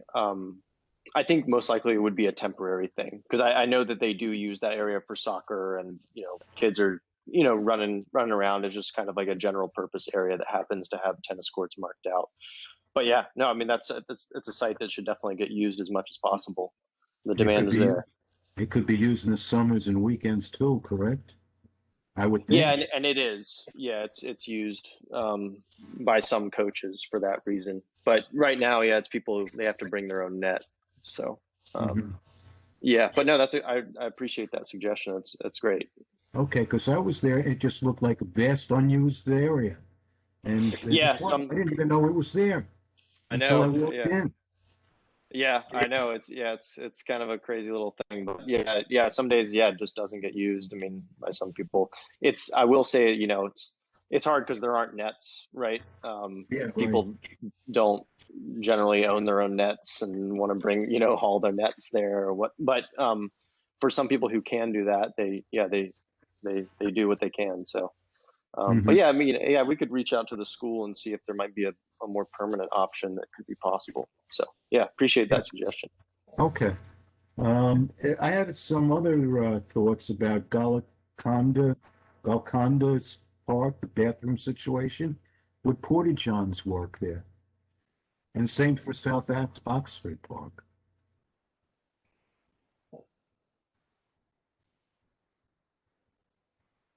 Got it. Sorry, I'm muting. Thank you for the suggestion. Absolutely. Year round anything would be great, because we have to kind of make friends with the local deli. The guys there, very nice, let us use the bathroom, but we can't overstay our welcome perhaps. But Barry Park, there's a bathroom there. It's quite a roll down, but I think that's a brilliant idea. I think that would be great. I mean, absolutely. And something I didn't mention, skate like tennis, it's a physical activity, and you have to hydrate. It's very important to be hydrated. Yeah. And I know when the bathrooms aren't there, people don't drink water when they should do, because it's such a pain to go find the bathroom. So it's actually not, it's not good to have because people have to hydrate. So yes, thank you for the suggestion. A temporary portaloo or something would be that's a good idea. Thank you very much. If I may, there was a mention in the chat about I think it's the New York City Parks Department does have them. So something to look into. Dwayne, did you want to comment on that? Yes, if you don't mind. The portable bathrooms is a great idea, especially at South Oxford Park, since we have nothing. For the first 5 or 6 years of the park being in existence, we had portable bathrooms for all of our events that was paid for by our local politicians and our so that was a good thing. But as time went on, those discretionary funds diminished, and we ultimately, the Friends of South Oxford Park, started paying for having portable potties there ourselves. Year before, for 2018, we were able to get a grant through DB&A, and we were able to rent porta potties through Parks Department. So we were able to have porta potties for the entire summer. Really helped a lot. I mean, it's interesting, as youthful as that was, it created a new challenge, because some of the youth would tip the potty over. But we chained it down, and we did the best we could. But it was definitely a plus having it there, and we hope to put it back there again if we're able to raise enough money, because to ask parks to do it, I'm sure their intentions are well, but just like everybody else, everywhere else, they're just strapped for money. So we're working on that, and that's a great idea, absolutely, an excellent idea, until we can actually get a comfort station in there. And also, I just wanted to quickly comment on our tennis thing. We have some tennis challenges, as Sasha had mentioned. And Sasha, we should meet, because it's interesting that we don't know each other, and I'm the chair of Friends of South Oxford Park. Anyway, by us not having a comfort station, it makes it difficult for us to have like a park monitor to sort of govern some of the like tennis programs. We took out our tennis sign-up sheet because people were abusing it, and some of the other things that happened in the park. We had a comfort station that would help. So thanks for mentioning that portable potty, and we're going to work on that for this summer. Well, I do know that they just put in 2 porta potties at Fort Greene Park very recently, and I don't know how long it would take to get a porta potty in there from the Parks Department, but I do know that they put 2 of them in at Fort Greene Park just a few weeks ago. Yeah, So I think that's probably an issue of the squeaky wheel gets the oil. So we will make note of that and try to make that happen. Thank you for that idea. Okay. That's great. Are there any other committee members who want to ask the question? Any community board members who want to ask a question? Ernest, you have another question? Well, I tell you what, let's first see if we get everybody to ask one question before we go back. Or I want to make sure everyone who wants to ask a question gets a chance. So do we have any members then of the community? Oh, Candace, you have a question. Go ahead. I just had a quick question. First, thank you for all the friends groups that came tonight. I truly appreciate hearing about, what you guys do and some of the challenges you faced during COVID. The question I have is, can you talk a little bit about the boards? I know some of you mentioned that you have a board. Can you talk about like how long some of your members have been on the board, or how you recruit for new members, or are there terms for board members?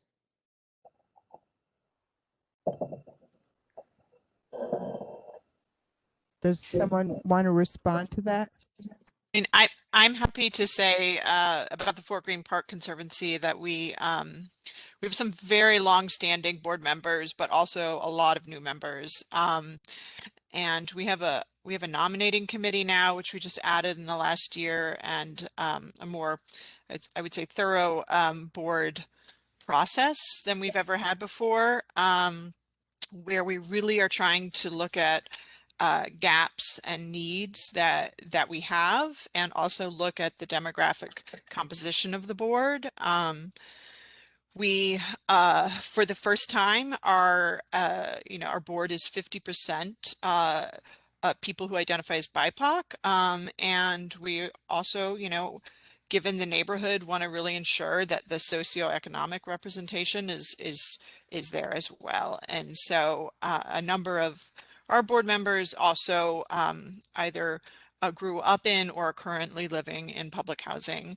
And this is all, part of the intent of the board as it changes and evolves. One of the things we instituted was a board agreement this year that is really clear that it's not about financial contribution, that there's a number of ways that board members contribute. And so, but we have every board member sort of renew that every year. Our terms are 1 year. That's a very quick overview. Happy to talk more at some other time. Yes, and thank you. Thank you. Doreen? Yeah, thank you.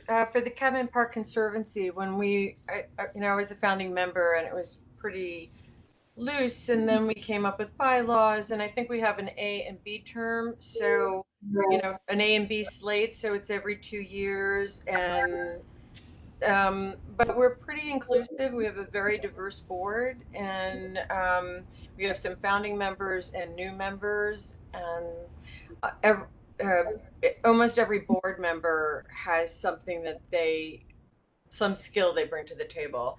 Everybody, we're trying to make every board member be super participatory. So it makes, it makes the foundation of the board, ability to grow. But we've never really we're always happy to recruit new board members, to be honest. So it's been really good. Thank you for that. I want to make sure we get as many questions and answers done. So I'm just asking people to be brief. Any more committee members or board member? Or Andrew? I just wanted to ask one or two questions to the tennis courts because it was implied that possibly lighting. If you got more lights in the tennis courts, it would extend more possibility to have longer hours. Yes, yeah, by a lot. That would, maybe not double the capacity, but it would increase it by, 50% probably. Have you put that out to the commissioner? No, we actually applied for it through participatory budgeting several years ago, and we basically, that idea was rejected by I believe someone from the park, I believe the Parks Department did. But anyways, that it's been a while since we've pursued that. But we actually did a survey last winter, and that was the number one thing that everyone wanted, like by a large margin. That's the one thing that everybody from the community wants is lights. So yeah, that would be amazing. Barbara, maybe we should consider forcing that issue a little bit more from our committee to the budget planning. Well, Andrew, as I mentioned earlier, we've heard a number of concerns here tonight that I think the committee is going to look at when we talk about participatory, talk about the statement of needs. The problem is everyone has needs and they're all worthwhile, and it takes a long time for the Parks Department to address those needs, unfortunately. And we were told a while back another place to look for funding is through, or advocacy is through, the Brooklyn Borough President's Office. So it's some of you are shaking your heads. You've already gone that route. So no.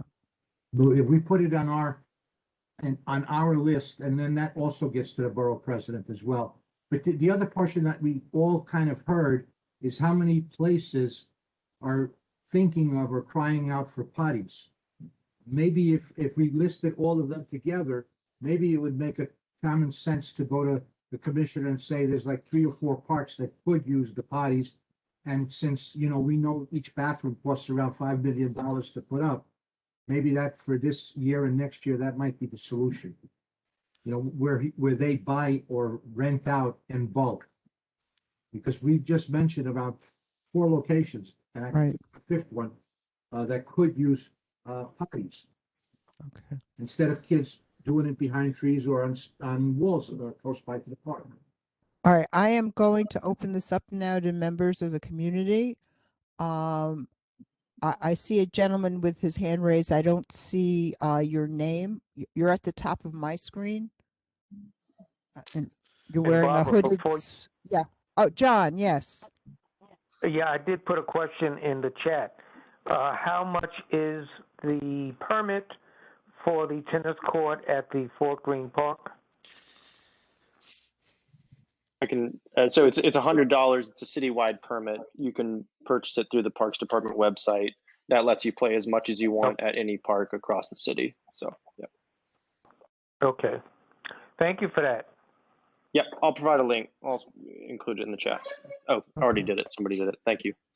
Thanks. All right, so the gentleman in the hooded sweatshirt, I don't know your name, but your hand is up. Mr. Santana? Hi, my name is Ali Santana, and I posed this question in the chat, but I just wanted to put it on record as well.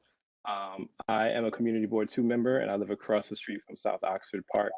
And we love the park. We feel like it's really great to be able to spend some outside time in there, me and my son and my family. But we noticed that the turf in the park is degrading. We're finding like little bits of turf and crumb rubber in our hair, in our mouth, in our house, in our bed, and we're worried about the toxicity of the turf. We feel like it probably is in need of repair. I just wanted to bring this issue to the community board on record. And I even got some photo evidence. I got a picture here of like a football that my son plays with covered in the little green stuff on the turf. I don't know if you can see it from here, but I can email these photos. But this is a big concern of ours, especially since we've been hearing reports that this turf is toxic, and we just don't want to hear like down the line that there are some health effects that have been caused from playing in the park. Well, and Dwayne, I got your message. I'm going to reach out to you. Thank you so much for raising that issue and for being here at the Parks Committee. I hope we see you again here. And what I want, while I mentioned that, what I wanted to mention is, we get a yearly update from the Parks Department, and I'm not sure yet whether it's going to be in May or June. And it's, a good opportunity to ask these questions that we've been talking about. What's the status of this? What's the timeline? So, we love to have this many people at all of our meetings. So please come back. It's the third Monday of the month. We're here for May and June, and we're always looking for new members as well. So of the committee. All right, Lucy, I see your hand is up. Should we go to you? Yeah, thank you. Well, you can imagine it came as some surprise to many of us when Kevin Dugan in the Brooklyn paper, and he was here earlier, by the way, wrote that the Parks Department is now planning a $24 million change, redesign of some kind in Fort Greene Park.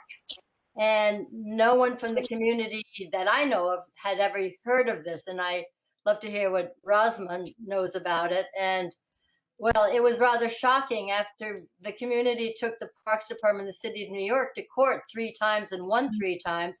One of the big issues we won over was the incredible lack of transparency. And here we have lack of transparency all over again. And that was for a $10.5 million redesign, I should say. And this is more than double that amount.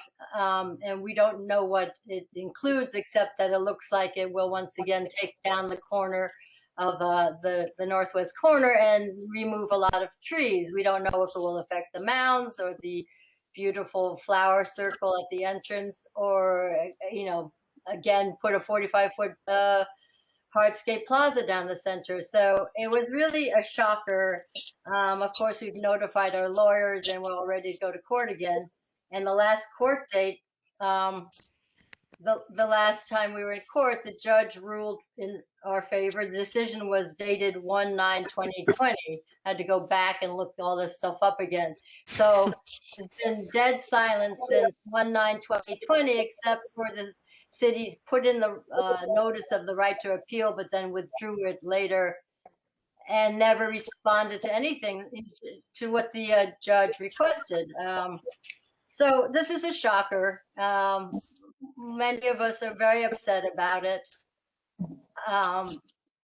There's been no community discussion at all. $24 million, and listening to all these wonderful people who are so committed to their parks, begging for a porta stand or lighting or I don't know what all. And the Parks Department comes up with 24 million while the city is in dire, desperate straits on money. It's really totally scary, you know. Anyway, Lucy, so Roz, if you have something you know about that you can share with us, we'd all love to hear about it. all right, Lucy, Yes, one second. Lucy, thank you for raising that issue. I don't know that this is the best forum tonight for it at this point, but Rosamund, if you want to briefly give an update, that would be great. My update is that we were incredibly shocked at the announcement too. I literally was going into another meeting and was told by one of my other parks colleagues at New Yorkers for Parks about the press release, and was totally unaware that that was happening. Okay, so I was aware that they were expanding the scope. And Commissioner Marr did do a series of community briefings. I'm not sure all the people he spoke with and whether he briefed Community Board too, but there was a small expansion west of the monument that they were planning on making, and it certainly wasn't you know, $10 million. So I don't know everything that's happening. I haven't seen plans, and that's why we put out a statement saying that while we've been supportive of investment in Fort Greene Park before, we want to see the plans, just as the community wants to see the plans. We don't know we do not know what's happening with the Parks Without Borders piece of it. We have no information on that. So just, I don't know why they put out a press release with no information. Right. But, and just to point out, they say they don't have specific plans yet somehow they know it will cost $24 million. Pretty.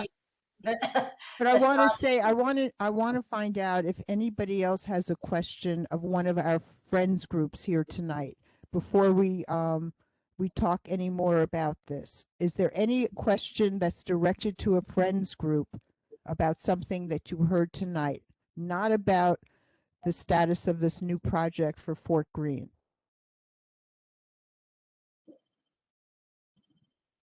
All right, so does anyone, Chair Zollergringer, Ms. Yes. Sandy Ryburn is saying that she has a friends related question. Okay, Sandy, welcome.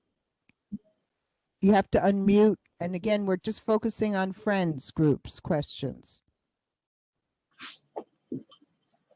Good to see you, Sandy. Okay. You can hear me, yes? Yes. Okay. So this question is to Rosamund again.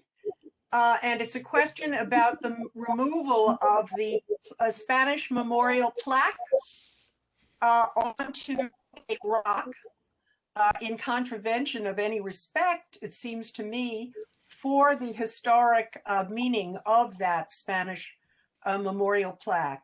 So I wanted to know from her whether she knew anything about it, A, and B, the question that is most foremost in my mind is whether she has had, or the Conservancy has had, any direct communication with the Brooklyn Hospital, and whether she knows that Lenny Singletary, your CB2 chair, is actually hired, works for the hospital, Senior Vice President of External Affairs, Strategy and Marketing, and what, if any, conversations have been held, and what did she learn about what they have in mind in terms of their sale to Ravsky and their own development efforts vis-a-vis the park. Okay. Yeah, well, wait, 1 minute. Sandy, you seem to have two questions there. One was about the plaque and one was about the Brooklyn Hospital and what their plans are. We're not going to be talking about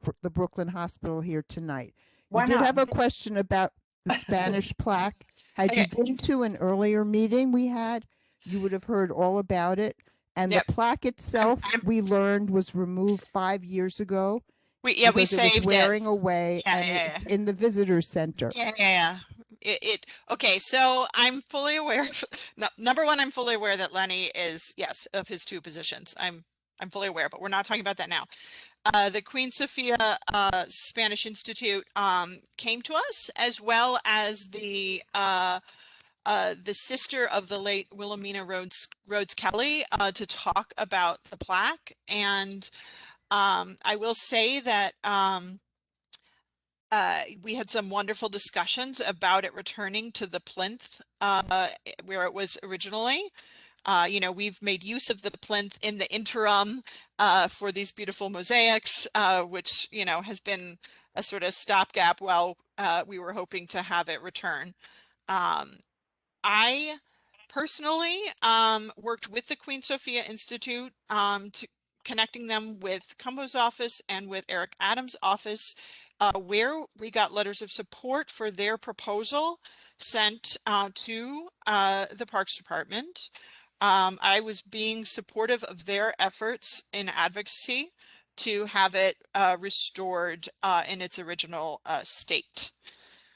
The Parks Department has its own way of doing memorials now, and there's some standard that they want to do everywhere, which is the plaque on the rock.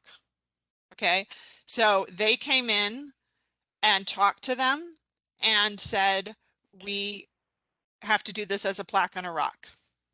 The group seemed to be okay with it, did whatever. They had discussions with them at that point. I was trying to get support for this group to have it in the original location, which seemed like a nicer spot for it.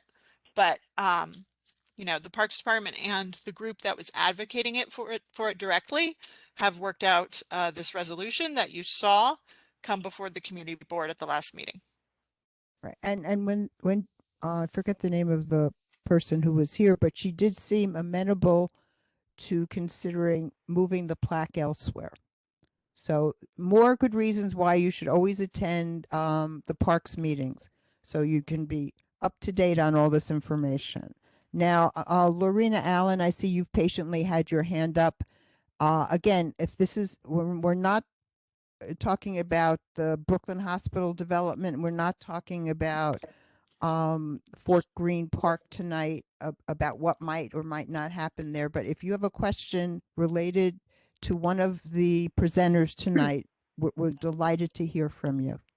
Hi, although I do share in the shock about the whole Fort Greene Park situation. And if you're not talking, I mean, I realize that you're not talking about that at all tonight, I guess. And Lucy could speak on that so much better than I, even though I share everything that she says. I just wanted to bring up this thing. I thought I just might call this to you guys' attention, that although I am passionate about saving the trees and that, but I just want to, I'm not minimalizing that at all.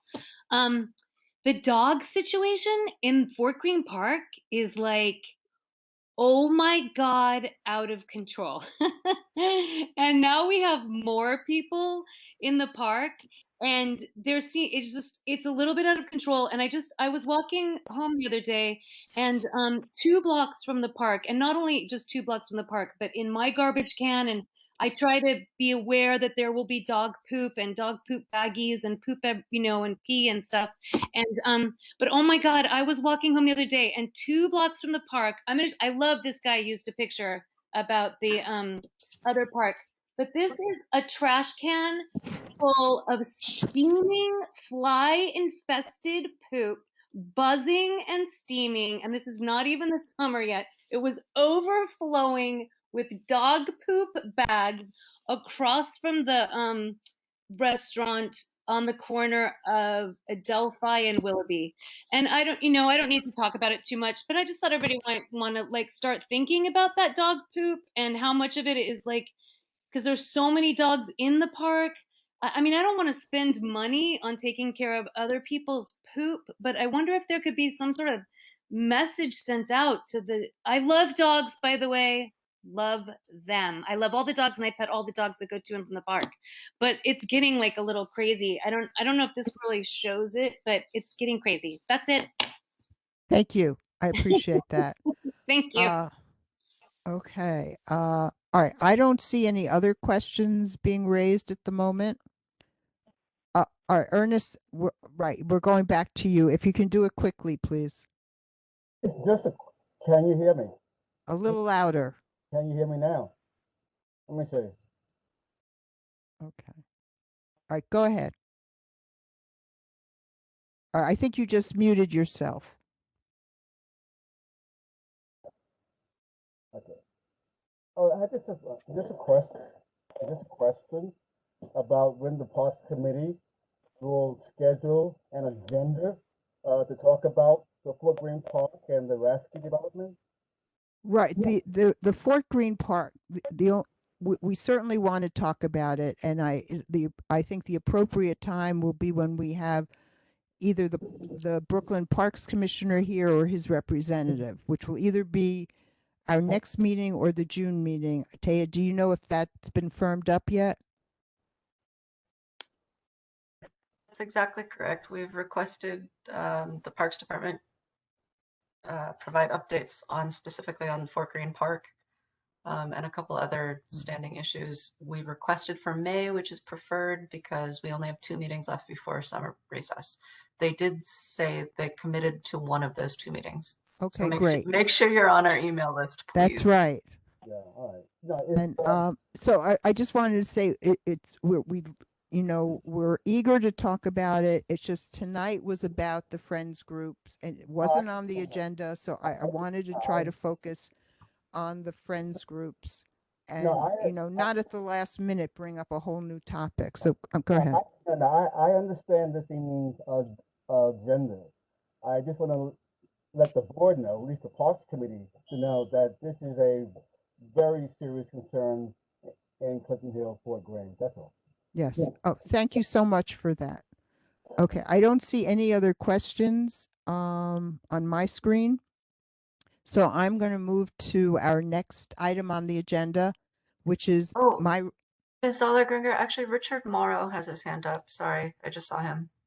Oh, okay. Thank you. Mr. Morrow? Yeah, hi, good evening. I guess I'm not in this part. I'm in the next part. I was just going to make an announcement for the stewardship program. For Okay, let's wait then to the community forum, and we'll be glad to I was hear waiting. you. Great. Sorry Okay. about that. So my report is very brief. I just want to echo Renee's comments about Playground NYC, the events that were held in Commodore Barry Park this past Saturday and the Saturday before. I think particularly this past Saturday, it was just wonderful. And the kids were having so inventive and having a great time. And I think our welcoming to that Playground NYC group was a factor in them deciding to do an event in Commodore Barry Park, and they're talking about coming back. So I think it's wonderful, and it was a great, it was great to see people in the park doing those activities. So I just wanted you to know we've heard from Playground NYC here, and I wanted you to know that the two events were really great, and looking forward to seeing more of those. As to my fellow committee members who have been gracious enough to indicate they'd volunteer to look out after a park, we're going to focus on that directly. And Andrew was good enough to put together a list of items which we'll send out for people to look for when they're and consider when they're looking after these parks. So we're going to get back to you very shortly on that. Next item on the agenda, is there any other committee business for this evening from committee members? Okay, I don't see any. So now we will go to the community forum, and Richard Morrow, we're going to turn it over to you.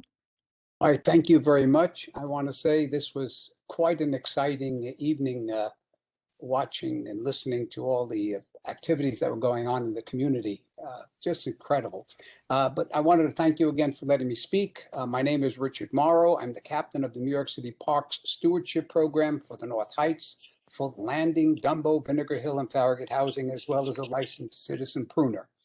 I want to let you know tonight that on April 29th, between 6:30 and 7:30, there's going to be a Zoom Meet the Author, Allison C. Mayer. Allison edited and authored the Great Trees of New York map. The fold-out publication features 50 of the oldest, rarest, strangest, and most historic trees across New York City's 5 boroughs, from the 350-year-old Alley Pond Giant in Queens to the Camperdown Elm in Prospect Park. I'll put that link for both the meeting, the Zoom meeting, and for treesnewyork.org, who organizes it. The other thing I wanted to mention, the other hat I wear for this, is the Park Stewardship Program. It has many, many events coming up, incredible events. Listening tonight, I had thoughts of perhaps going to Trees New York and to the Stewardship Program and having them, someone from those groups come and do an event at your parks, identifying trees, explaining what they are, how you can tell the difference between trees. Fascinating, fascinating stuff. That's pretty much all. I'll put the connections, the things for both the Stewardship Program and the Trees New York program. And I wanted to leave you tonight with a bit of tree information. We have 6,500 acres of natural forest remaining in New York City. In our parks, which you people have been taking care of as well as others, we have 143,000 trees. And we have 695,000 street trees. So we have a lot of trees in the city that need taken care of, being cared for. The thing about the urinating, the young lady was speaking about dogs urinating on trees, you might be able to check with Jason Stein at the Stewardship Program. He may have some ideas. He may even be able to, I know they give away a lot of stuff. You may want to check into that, bulbs, and they supply bodies if you need streets cleaned or around the park cleaned. They'll organize a whole bunch of us to come down there and take care of that. We also wanted to remind you, please, that April 22nd is Earth Day.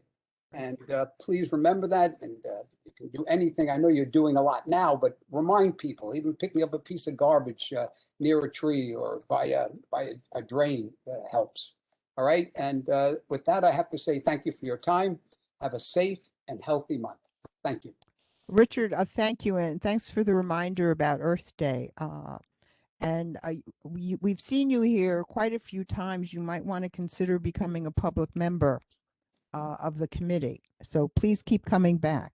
The Trees New York and the Parks Department is keeping me on my toes to come here. They want me to know what's going on, but also to inform you and your. Now that I see the groups, it's just amazing that there are services and things that these organizations can do to help your parks, and it'll be wonderful to start collaborating and working with them as well. They're great people, and as you are, and they do wonderful things. So, thank you. Taya, do you have anybody else listed here for community forum?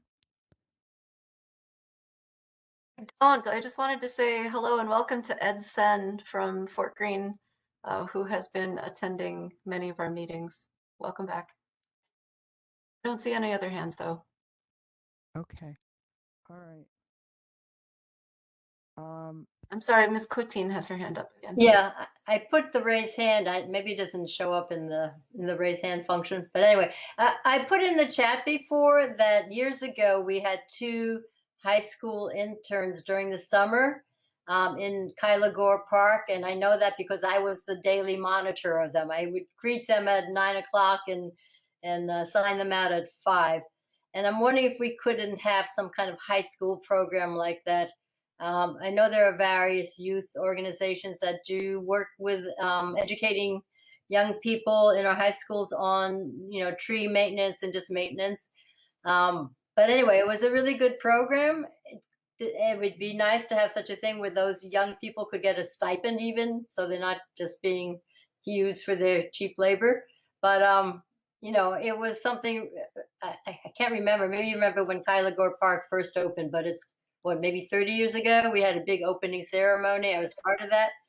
So just a suggestion to the, various people, if there are some youth programs that could be used during the summer, it would be good for everybody.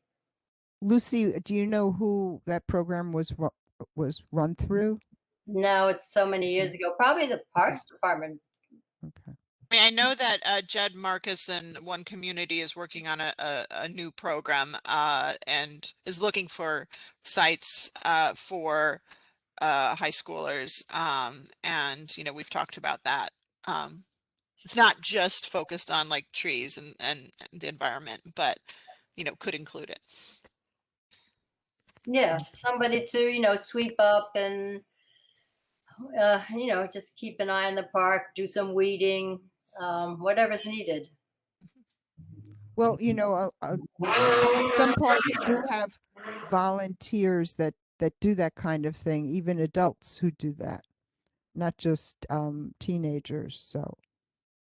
Well, I just think it'd be a great thing for our teenagers too, to appreciate nature and our parks and learn something, and feel and be useful and have something to do.